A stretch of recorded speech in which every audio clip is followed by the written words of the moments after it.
igreja com a paz do Senhor Jesus. Amém. Peço que fique de pé nessa palavra. Abram as vossas Bíblias no livro de Salmos, capítulo de 129. Salmos 129. Louvado seja Deus.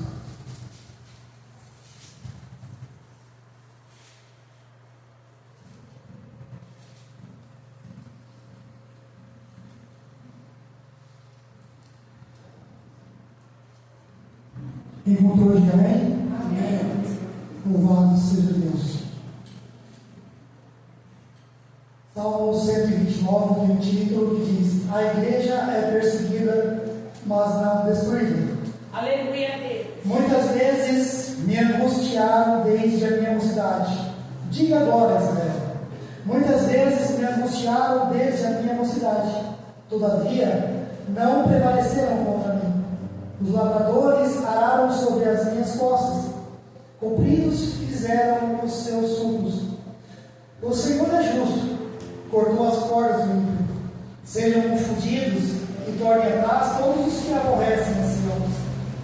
Sejam como a erva dos telhados, que se seca antes que arranque, com a qual o segador não enche a mão, nem que ata os feixes enche o braço, nem tampouco que se passam, dizem: a bênção do Senhor seja sobre vós. Nós nos abençoamos em nome do Senhor. Louvado seja Deus por apresentar. Santo de Israel. Às vezes, quando nós olhamos os Salmos, quando nós lemos os Salmos, muitas vezes nós queremos viajar dentro desse Salmo, se colocar no lugar do salmista. Por que o salmista escolheu palavras de aflição? Será que ele estava dentro do palácio e não era tão abençoado assim? Por que o salmista falou que a terra era seca? Será que perto do palácio onde ele estava a terra não era abençoado?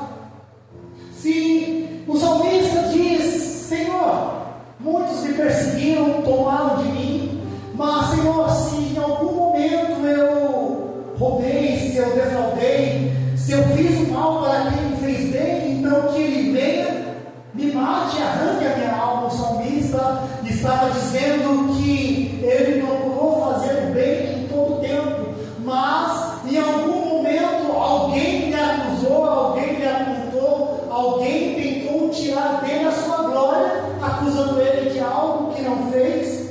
E aí ele se coloca diante de Deus e fala: Senhor, se eu roubei, se eu matei, se eu defraudei, se eu comprei juros de alguém, que o Senhor permita que esse venha até mim, mate a minha carne e que a minha alma seja levada. E aí, quando nós paramos para analisar cada salmo, nós dizemos: Senhor, o que esse salmo quer dizer? E às vezes o salmo ele reflete dentro do nosso coração, dentro da nossa vida, dentro da nossa história, naquele momento.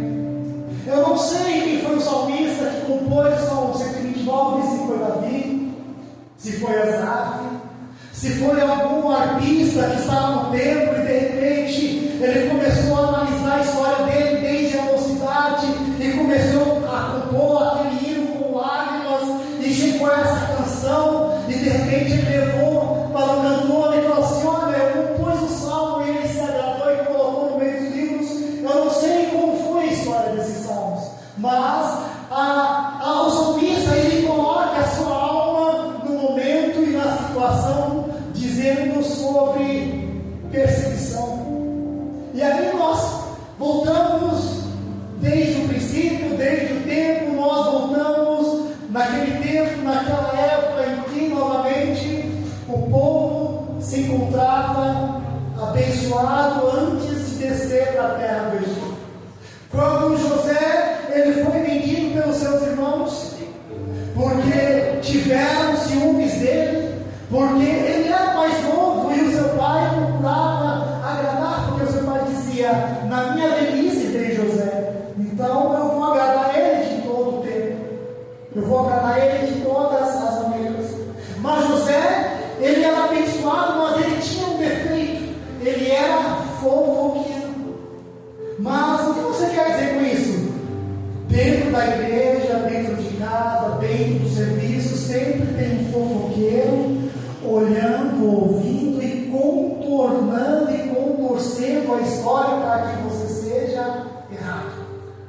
Para que alguém chegue e diga você, mas eu achava outra coisa de você. Eu pensava que você era melhor e você se tornou isso. E aí você olha e ouve e você, mas por quê? Se agrava ainda pior quando alguém chega para dizer você é cristão, porque você falou isso. As pessoas sempre colocam a palavra cristão para ofender, porque elas querem cutucar a alma. Você é cristão? Você carrega uma Bíblia? Você prega? Você ora e se diz cristão falando assim? Fazendo assado? Mas quando Pedro, ele está no templo pregando, quando ele está ali, as pessoas com outros deuses, outra história, outra cultura, tentando ganhar a atenção das pessoas para poder pregar os deuses dele, a história dele, para que a pessoa se converta. Pedro, ele prega a palavra que Jesus ensinou para ele. Aí chega alguém e diz: você que comeu carne pura, você que entrou em casa de varões circuncisos, se diz pregador e seguidor de Jesus? Pedro olha para ele e diz: eu vou dizer, o Senhor me tomou um espírito e me deu uma visão. Vinha descendo do céu um lençol, e eu vi 3 animais, e ouvi uma voz que me dizia: come.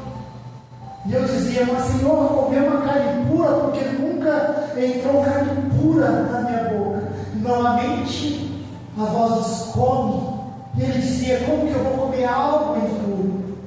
E a voz pela terceira vez disse: come, porque como pode ser impuro algo que eu purifiquei? A nossa história é assim. Somos pecadores, somos falhos, não somos santos. Em qualquer momento da nossa vida, nós vamos falar palavras que desagradam, nós vamos ofender, vamos falar coisas que não agradam, mas está tudo bem, sabe por quê? Porque Jesus procurou essas pessoas, porque não somos santos, somos pessoas tentando se santificar em todo tempo, em todo momento, porque se fôssemos santos, não estaríamos nessa terra. Imagina uma pessoa, ela ora, ela jejua, ela se consagra, ela busca, ela não fala palavrão, ela não amaldiçoa, ela faz doações, ela dá esmola ao pobre, tudo, e aí de repente, de um momento para o outro, ela tem um infarto, ou alguém dá um tiro, acontece alguma coisa. Sabe a primeira coisa que vai falar? Se matou é porque estava em pecado. Se morreu é porque estava em pecado.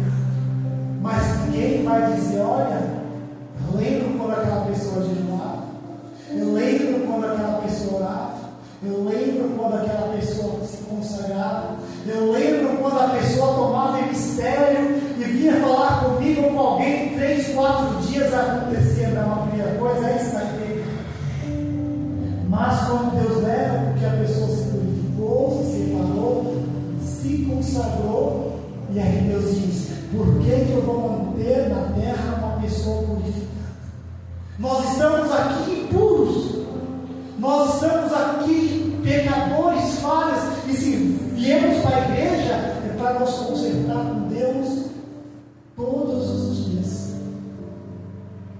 Não pensa que quando Davi começou a compor as canções, ele estava bem, não. Davi, pela condição dele, a Bíblia relata que ele era belo de aparência, que em qualquer lugar que ele fosse ele chamava atenção, mas seus pais tinham vergonha de Davi porque ele era baixo, tinha sardas, era ruivo. Então seus pais, para que não mantivessem ele dentro de casa e viessem visita e visse o menino desse jeito, falou o que para ele? Davi, pega essas ovelhas e vai lá para cima tem pasto, lá para cima tem comida boa, vai cuidar das ovelhas. Se os próprios pais de Davi tinham vergonha dele, quem dirá nós, hoje, pecadores, falhos, que erram todos os momentos? E aí, José, fofoqueiro, pai, meus irmãos, eles não estão cuidando dos bois, eles estão na festa. E aí, quando os irmãos chegaram para o pai dele, vocês estão pensando que é o quê? Era para você estar cuidando, e você estava em festa. Quem foi que disse? Foi José, seu irmão, que disse: ah, moleque. E aí, de tanto ele fazer fofoca, os irmãos intentaram contra a vida dele. Mas mesmo assim, José sendo pecador, porque quem fala mal é fofoqueiro, é pecador. Os irmãos falaram: vamos matar ele, vamos dar um jeito, vamos matar ele. E Deus olhou para ele e falou: não vai matar, eu tenho um plano com ele, com essa terra e com esse povo. O irmão José começa a discutir o que vai fazer, vamos matar. E o irmão fala: não vamos matar, não. É nosso irmão, não é sangue do nosso sangue, não, mas ele é fofoqueiro. Ele está acabando com a nossa vida, está destruindo a nossa vida. Olha, vamos jogar no poço e vamos ver o que faz. E joga José no poço e começa a discutir. E vem os mercadores para levar mercadoria para o Egito e para as outras terras. E eles acharam uma solução: vamos vender ele como escravo, vamos falar que ele era escravo. Chegam os mercadores e falam: olha, nós temos um menino aqui jovem, bonito, belo, vai dar um bom dinheiro, vocês podem revender, nós queremos tanto. Deixa eu ver o menino. Pega o menino, olha e vende o irmão. O irmão vai para o Egito, se torna escravo, entra dentro da casa de Potifar, é acusado de uma coisa que ele não fez. Ele provou a inocência dele, mas ele não justificou. E aí ele vai para a prisão. Na prisão, Deus usa ele para poder falar com o copeiro, usa ele para poder falar com o padeiro, e se cumpre. Mas não pensa que o copeiro lembrou dele, não. Sabe por que ele foi abençoado? Se eu fui abençoado, também eu vou lembrar de alguém. Passados 2 anos depois, aí o copeiro se lembra do que Deus faz lembrar. Olha, tem um jovem lá preso, que ele interpretou meu sonho quando o Senhor colocou a prisão para me matar, que ele disse que eu iria ser livre e iria voltar de servir. E para o outro, o Senhor iria matar. Então chama esse menino. E chama ele. José interpreta os sonhos, se torna governador, forma uma família. Muitos anos depois, a terra dos pais dele começa a passar fome. Eles têm que descer até o Egito para buscar comida. E quando José vê os irmãos, ele começa a chorar. Mas ele não se entrega à emoção e à comoção, não. Ele se esconde. E pergunta: você tem um outro irmão? Tenho. E o outro irmão desce, coloca uma taça de ouro, a preferida dele, dentro das coisas, junto com o irmão novo. E aí, quando está todo mundo passando, aí, olha, roubaram a minha taça. Aí vai lá no menino e acha justo no menino novo, justo no outro filho mais novo. E aí os irmãos ficam desesperados: não, nós já perdemos o irmão que morreu para os bichos, eles continuam sustentando a gente. Não, ele vai ficar aqui, então traga os seus pais, tragam o resto dos irmãos, traga todo mundo. E aí, quando os irmãos descem tudo, está todo mundo reunido, aí José se apresenta e fala: eu sou aquele que vocês tentaram me matar, mas Deus me permitiu, para que o dia de hoje vocês fossem abençoados e não morressem com a fome do nosso povo que está morrendo. Tragam, meu pai, tragam todo mundo. Mas ele fala antes com o faraó permite que todos desçam, vivam lá. Enquanto José está vivo, enquanto o faraó está vivo, todo mundo adora a Deus, clama a Deus pelas suas orações, faz o jejum, agradece a Deus pelo milagre. Mas quando José morre, quando o faraó morre, quando aquela geração do faraó morre, ninguém mais começa a se lembrar de Deus, ninguém ninguém mais começa a se lembrar de José, ninguém começa a se lembrar de nada. E aí o povo começa a se multiplicar. O atual faraó, depois de muitos e muitos e muitos anos, ele diz: esse povo está crescendo demais. Vamos colocar um cabresto nele e mostrar quem é que manda. A partir de hoje eles não vão se mais livres, a partir de hoje eles vão ser escravos. E aí, Faraó dá uma ordem para os seus soldados: desce, pega os homens e manda eles para a colheita, tira o nosso povo de lá. E eles vão trabalhar para o sustento dele e para o nosso sustento. Eles vão pegar água para eles e para nós.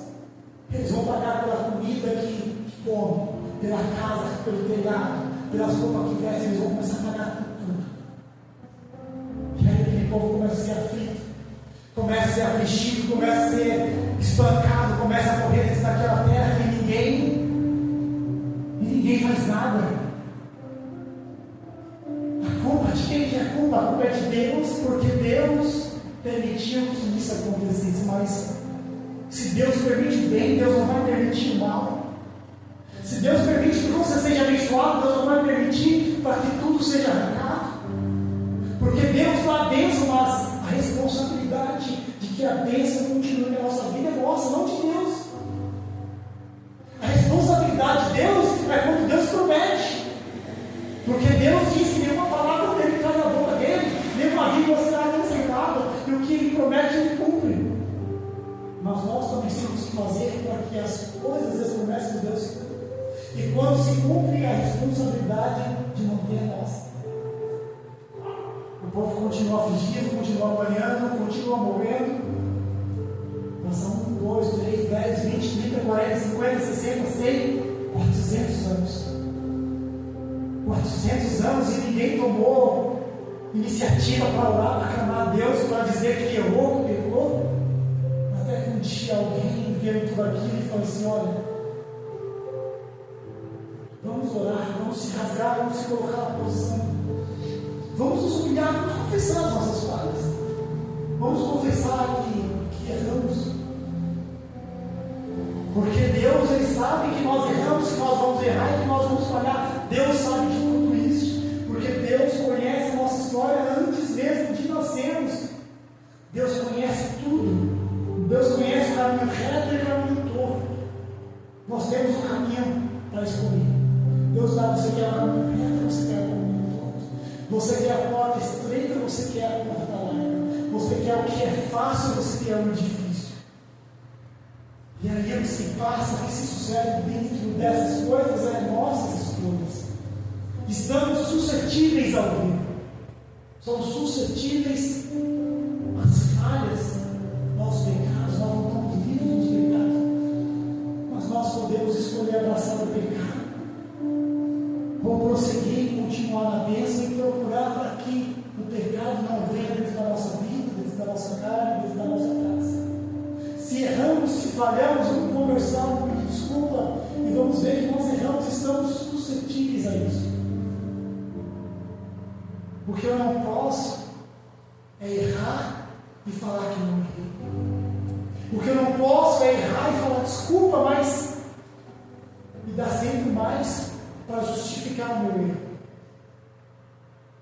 Se eu tenho que pedir desculpa, desculpa, eu errei, eu falhei, eu xinguei, eu falei o que não devia. Você acha que se o povo tivesse clamado a Deus, falar: Deus, nós erramos, nós falamos, mas a culpa é sua, porque nos permitiu isso? Você acha que Deus ia mandar Moisés voltar lá e livrar ele? Não. Vocês estão justificando o erro com mais, e esse mais colocando a culpa é minha, então vocês vão continuar aí. Jeremias 33, 3, não lembro bem, diz: se meu povo que se chama a mim, clamar pelo meu nome, se humilhar, se arrepender e consertar os vossos caminhos, então eu me arrependerei do mal que vou fazer. Porque o Senhor diz: se arrependa, se humilhe, não torne a fazer isso que Deus quer. E quando o povo se lembrou que eles tinham errado, que eles tinham falhado por não ter orado a Deus, por não ter colocado a culpa neles mesmos, por ter errado,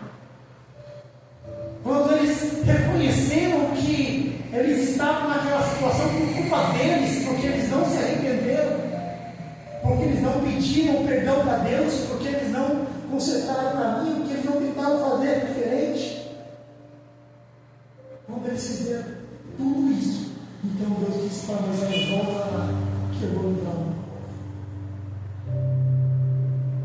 Quando o povo, antes de ser preso para a Babilônia, de ser levado cativo novamente, o povo tinha novamente se esquecido de Deus. O povo se esqueceu que Deus tinha tirado do Egito. Quando os muros de Jerusalém é derrubado, é tacado fogo nas portas, que quando Neemias é levado cativo também, mas por ter buscado a Deus, por não ter abandonado os caminhos de Deus, por ter feito as coisas conforme os livros ditam, ele foi colocado numa situação privilegiada dentro do palácio, para que quando tivesse uma oportunidade, ele pudesse fazer alguma coisa pelo seu povo. E quando Neemias ouve a situação do povo, ele se coloca em geral em oração, em jejum, ele começa a se separar para Deus, para que quando chegasse o momento, ele estivesse diante de Faraó, quando ele estivesse diante do rei, o rei dissesse: Neemias, você está triste? Eu sei que é uma tristeza de coração, mas me conta o que aconteceu. Não, rei, o meu povo está assim, a cidade dos meus pais, onde eles foram enterrados, está assim. E o rei dá uma ordem dizendo: olha, eu permito que você vá. E vou te dar umas cartas, porque para onde você passa, você tem livre passagem. E que as pessoas ainda te abençoam. Que os outros reinos te abençoem com os materiais necessários para que você leve para a sua casa. O faraó não disse, o rei não disse para ele somente: vai de mãos vazias, mas lhe deu uma carta, lhe deu materiais e ainda pediu permissão para que os outros dessem para ele materiais necessários para quando chegasse de Jerusalém, consertasse os palácios, reestruturasse o muro, reconstruísse as portas, para que tirasse toda a fenda. Os muros de Jerusalém é a nossa vida que está destruída, a nossa vida que está acabada, que mesmo sabendo que Deus pode fazer milagre, nós ainda continuamos dizendo: Deus, eu não vejo milagre, eu não vejo saída, eu não vejo mais solução. Deus está dando tudo errado dentro da minha casa, dentro do meu emprego, eu não vejo como eu ser abençoado aqui. Deus está dando tudo errado com o meu projeto, eu não estou vendo saída, eu não estou vendo como que vai acontecer o milagre. Sabe por quê? Nós estamos procurando uma maneira de ver, enquanto Deus diz somente faça, porque no momento certo você vai ver. As portas, coloca a porta no lugar e feche ela, tire as brechas, ore mais, jejune mais, se consagre mais. Tenta tirar da sua vida o passado que está atrapalhando. Aleluia, Jesus. Não, mas eu só quero ver se tal pessoa está sofrendo também, porque não é justo eu ter sofrido e a pessoa está abençoada, sorrindo, eu quero ver a pessoa triste sofrendo também. A partir do momento que nós pararmos de querer ver que a outra pessoa fique triste também, nós vamos começar a se alegrar e ser mais abençoados. Vamos deixar Deus abençoar a outra pessoa ou abençoar a outra pessoa e vamos se preocupar com nós, dizendo: Deus, eu não sou merecedor das suas bênçãos, eu não sou merecedor do seu milagre, eu não sou merecedor nem das vidas, mas o Senhor, pela sua graça, permitiu que eu estivesse aqui mais um dia.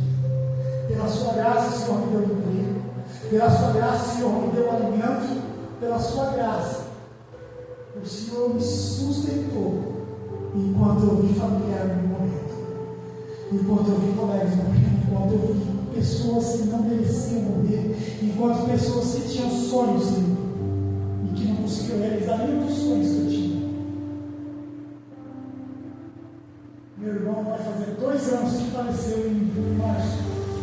Era um dia de culto de domingo, enquanto eu ministrava a palavra, enquanto eu ministrava a palavra, estava tendo um infarto de Deus, irmãos, 15 para as 8. E aí eu falo: Senhor, eu tive filho, realizei esse sonho. Meu irmão não. Por que o Senhor não podia ter trocado comigo? Me levava diante daquela maca fria e ele ressuscitava. ele realizava o sonho dele. Porque às vezes você se pega em sofrimento, você vê pessoas sendo abençoadas, vê pessoas conquistando e você luta, e é só isso. Só luta. Você não chega no momento de dizer eu sou abençoado. Mas é egoísmo eu dizer que eu não sou abençoado. Porque eu tenho uma moto, eu tenho uma esposa, eu tenho uma filha, eu tenho uma casa para morar, eu tenho um emprego, eu tenho um convênio médico, eu tenho uma empresa que está alimento. É egoísmo eu dizer que eu não sou abençoado quando eu tenho o dom da vida. Porque Deus avisa, eu vou levar se você não consertar. Eu vou avisar se você não largar isso. Eu vou levar se você não parar com isso. E chega um momento que Deus leva. Deus permite que toda essa situação venha. E Deus permitiu que a situação de Jerusalém acontecesse novamente, mas Deus avisou. Deus avisou usando Daniel, Jeremias, Ezequiel. Deus avisou. Deus avisou: olha, conserve os seus caminhos, porque eu estou enviando o rei da Babilônia. Vocês vão cativo, o rei daqui vai ser morto. Que o povo zombou. O povo não acreditou. Disse: Deus não vai fazer isso não. Deus não vai permitir que o mal venha. Deus permite que o mal venha. Deus permite que o mal aconteça quando nós não fechamos as brechas e não damos ouvido à voz de Deus. O culpado nunca é o povo. O culpado é quem fala. O culpado é quem profetiza. O culpado é quem Deus usa. O culpado é o próprio Deus que permite, mas nunca o povo que está errando, que está falhando, que está se prostrando diante de outros deuses, que está vivendo em festas como se não fosse amanhã, como se não houvesse um inferno. As pessoas dizem: eu prefiro ir para o inferno porque lá vai ter bebida, vai ter mulher, vai ter festa. Mal sabem eles que quando chegarem lá vão estar com pés e mãos acorrentadas e tomando chicotada. Mal sabem eles que eles vão estar no inferno do fogo ardente, apanhando e clamando por misericórdia. E aonde Deus irá dizer: não tem misericórdia. Mas Deus pode, no leito de morte, restaurar a saúde de alguém que está próximo a morrer, alguém que não conhece Deus. Pode. Quando aquela pessoa, mesmo inconsciente, porque mesmo inconsciente ela ouve, reconhecer que Deus é o Deus dono da vida e da morte, da doença e da cura. Deus é o Deus que dá, mas é o Deus que tira. Deus, ele pode fazer um paraplégico andar, um surdo ouvir, um cego ver. Mas Deus, por que você permite um pastor perder a visão, perder a perna? Às vezes Deus não tira uma visão, uma perna de quem está ministrando a palavra para dizer que a pessoa está em pecado, mas porque Deus tem uma bênção para a família. E às vezes é necessário que as pessoas percam alguma coisa para que a bênção chegue.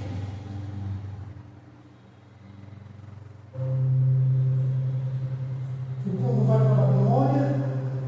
E vocês acham que o povo, mesmo dentro do cativeiro, clamou a Deus? Se arrependeram? Não. A culpa foi de Jeremias, foi de Ezequiel, que pegou a maldição, que pegou o cativeiro. A culpa foi do povo, que não tinha soldado suficiente, que não tinha arma.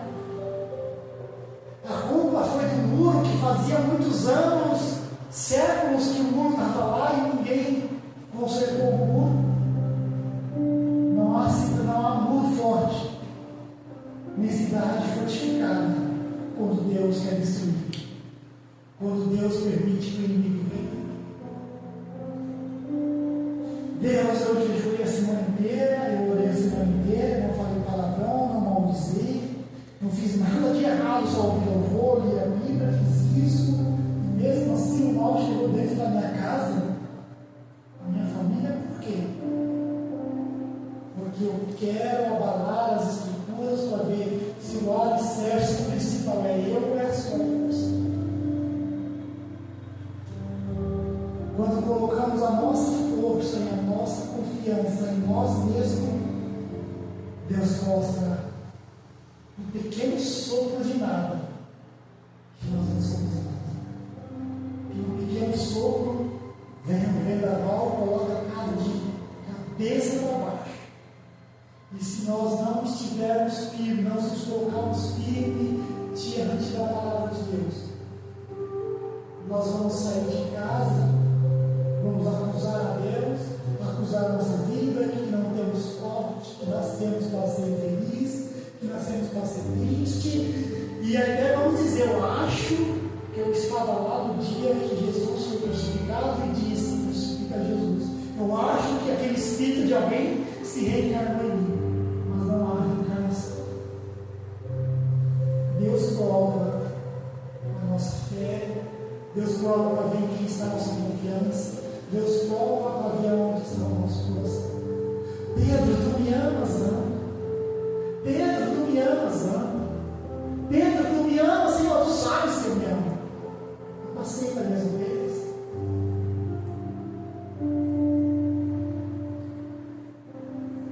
Essa noite, você pego pelos ombros e você defiado para a crucificação e vão me matar. E todos vão me abandonar. Senhor, eu nunca vou te abandonar, nunca vou te negar. Pedro, antes que o galo cante 2 vezes, 3 me negarás. E aí acontece, como Jesus fala.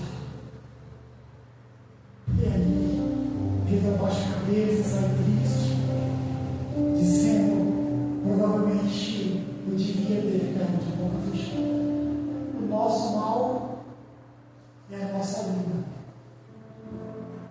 Às vezes nós escutamos e falamos demais. Às vezes nós vemos e falamos demais. Às vezes nós temos a oportunidade de ficar quieto.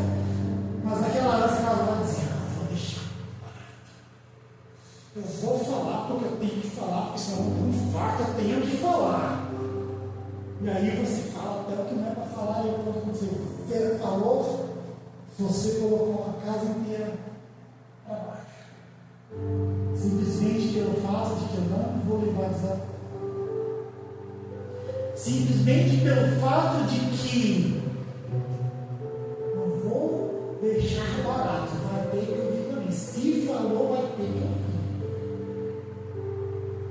Se a partir do momento que nós pensarmos em fazer diferente, falou e der as costas, vai fingir qualquer coisa, vai fingir que tem que dar padaria no salão, vai fingir que esqueceu de dar o troco para a branca, vai fingir que você tem que encher o primeiro trem, vai fingir qualquer coisa. Porque daí, só o fato de você ir e voltar, as coisas se acalmar. O nosso mal é ouvir e retrucar. Se o povo de Israel tivesse ouvido e não tivesse retrucado, mas disseram, peraí, Jeremias tem razão. Nós nos afastamos de Deus, olha o tamanho do bezerro de ouro. Olha o tamanho desse Deus de madeira que nós fizemos e nós estamos se postrando e colocando alimentos para eles comer. Jeremias tem razão. Vamos clamar a Deus. E aí, se eles tivessem feito isso, o povo não teria ido para a cativeiro. O povo entra dentro da Babilônia e continua o mesmo pensamento, os mesmos atos, a mesma atitude. Mas aí Daniel não se levanta o homem e diz, não, eu vou jejuar, eu vou orar porque eu quero uma resposta para Deus, eu quero uma resposta para as coisas que estão acontecendo. Daniel, mesmo o povo não querendo, mesmo o povo não fazendo, Daniel entra de oração, entra de jejum, busca uma resposta, lê os livros, ele vai consultar os livros, começa a fazer as contas. Peraí, Jeremias falou 70 anos, nós estamos com quase 100 anos. Está errado. Senhor, eu errei. Eu pequei. O meu pai pecou. os meus reis, os príncipes, nós pecamos e não se dobramos, Senhor, e não ouvimos a palavra dos seus servos, os profetas, a qual o Senhor mandou nos falar. Por isso, todo esse mal, essa maldição que nos vem sobre a nossa vida. Daniel, ele se colocou em propósito, ele se colocou na situação do povo que estava sofrendo, ele estava dentro do palácio, comendo melhor, vestindo melhor, na melhor cama, as melhores vestes, mas ele se colocou no lugar do povo que estava apanhando, ele se colocou no lugar do povo que estava sofrendo, ele se colocou no lugar do povo que estava morrendo ajoelhado. E aí tem como Deus não ouvir, quando uma pessoa se coloca em oração, chega, Deus fala assim para Abraão: eu vou destruir Sodoma e Gomorra com fogo. Meu sobrinho está lá, peraí, Deus, se tiver um justo, se tiver 100 justos lá, o Senhor perdoaria aquela terra assim? Se tivesse 50 justos, o Senhor perdoaria assim? Se tivesse 3 justos, o Senhor perdoaria assim? Abraão, fala logo o que você quer falar, é por causa disso, eu subi logo. Simplesmente, eu vou enviar um anjo, tirar ele de lá, mas eu não vou levar a cidade. E Deus enviou os varões, os anjos, para tirar eles. Ele deu uma ordem, não olha. Qual foi a primeira coisa que a mulher que ela fez? Virou uma estátua de sal, porque eles obedeceram, porque estava bom dentro daquela terra, estava bom dentro daquele lugar, estava sendo abençoado dentro daquele lugar. Ninguém quer passar dificuldade com Deus, ninguém quer passar fome com Deus, ninguém quer ser chamado de crente da bunda quente, crentinha que sai da bunda quente. Ninguém quer. É melhor estar no mundo do que ouvir as palavras. É melhor ir para a festa, porque as pessoas que estão no mundo têm carro zero, tem casa zero, vai para Miami, vai para a Flórida, vai para a Argentina, vai para os Estados Unidos, viaja de avião, come do menor, vai lá no Morumbi, vai andar de Porsche. Ninguém quer vir andar a pé, andar de bicicleta. Ninguém quer andar 30 minutos para vir na igreja suando. Ninguém quer chegar em casa e falar: nossa, hoje só tem o último, só um pouquinho de arroz e um pouquinho de feijão para fazer, e amanhã não sei o que eu vou comprar. Ninguém quer passar por isso. Se as pessoas do mundo estão sendo abençoadas sem clamar a Deus, eu não estou fazendo dentro da igreja. Você vê às vezes a igreja se esvaziando mais e o mundo cada vez mais cheio, sabe por quê? Porque é mais fácil você não ter regras, é mais fácil você ir para uma festa beber cerveja, você beber um drink, beber um conhaque, você beber gin, você beber batida, espanhola, de amendoim, de maracujá, ficar todo alegre, chegar de madrugada no dia seguinte em casa, ir para o serviço bêbado, drogado, deixar que os outros façam o seu trabalho em vez de você fazer, porque sempre vai ter os chamados trouxas que fazem o serviço do outro,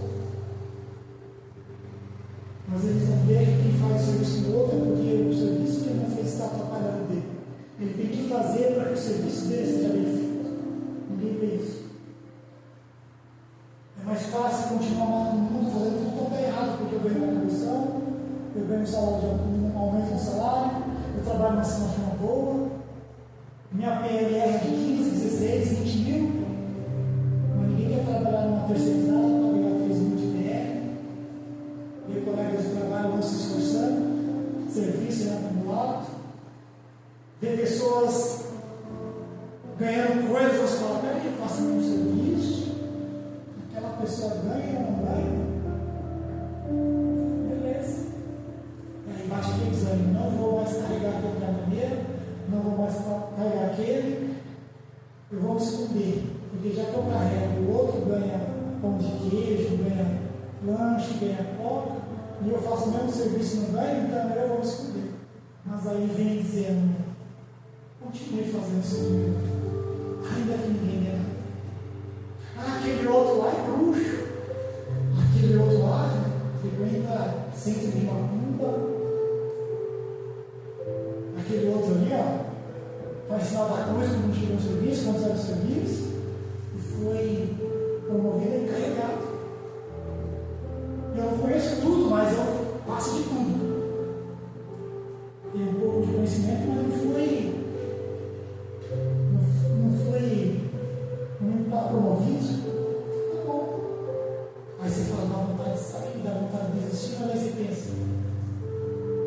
da porta do restaurante. Vou ficar aqui mesmo. Se cada um mudar a sua mentalidade, se cada um pensar diferente, se cada um dizer, não, está ruim, mas está bom, Deus está me abençoando, eu estou fazendo o meu melhor, mesmo que ninguém veja, Deus está vendo. Uma hora alguma coisa aparece. Alguma coisa boa e melhor aparece, alguém vai dizer, nossa, aquele ali não merecia não. Mas sempre vai vir alguém e vai dizer, não, aquele ali merecia. Aquele ali trabalhava muito, fazer isso, vai ter os prós e os contras. De repente, alguém até queria orar, alguém até queria jejuar, até alguém queria clamar a Deus antes de ir para o cativeiro. Mas aí vinha alguém dizer, compensa não, Jeremias está louco, Ezequiel está louco, vai acontecer isso não, isso aí é história. Mas aí, quando veio o rei, uns soldados, começou a matar, começou a levar para cativo, o povo começou a se desesperar e já era tarde. Nós só damos valor e atenção quando nós perdemos. Nós só damos ouvido à palavra de Deus quando as coisas acontecem. Aí já é tarde, aí você vai ter que começar do zero. Sabe o que é começar do zero? Rasgar a sua veste. Jejuar, orar, se consagrar, jejuar, orar, se consagrar, e vai. 1, 2, 3, 4, 5 anos, e não importa quanto tempo. Sabe por quê? Porque se tivesse feito isso no começo, você não precisava passar 5, 6 anos buscando a Deus fervorosamente e todo dia se consertando, porque Deus, Ele teria feito mover. Mas aí é hora de você mostrar para Deus que você não vai cometer os mesmos erros novamente. Mas aí Daniel se coloca em oração, em jejum, e a resposta é: o povo sai da Babilônia, o povo é abençoado. Mas aí é uma outra história, a palavra não é frente.